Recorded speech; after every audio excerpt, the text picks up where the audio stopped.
საქართველოს ტექნიკური უნივერსიტეტის ლაბ-ისა და ოჰაიოს ცინცინატის უნივერსიტეტის ერთობლივი მასტერკლასის მეორე ეტაპი გაიმართა თემით ფენომენოლოგია არქიტექტურაში, რომელსაც უძღვებოდა მოწვეული ლექტორი ოჰაიოს ცინცინატის უნივერსიტეტის არქიტექტორ-დიზაინერი კონორ პატრიკ ბორჰარტი.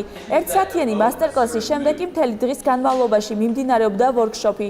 შეხვედრას დიზაინის საერთაშორისო სკოლამ უმასპინძლა, რომელმაც ეს ღონისძიება გამოიყენა საკუთარი კონკურსისათვის, რომლის ფარგლებშიც გამოვლინდება 4 გამარჯვებული, რომლებიც შემდგომ გაემგზავრებიან გერმანიაში ბაუჰაუსის ტურზე. ამ ვორქშოპის მთავარი მიზანი იყო სტუდენტებისთვის გაგვეცნო არქიტექტურის ძირითადი ცნებები და ასევე იმ მიდგომების შესახებ ვესაუბრეთ, რასაც ჩვენ ვიყენებთ სტუდენტებთან ცინცინატის უნივერსიტეტში.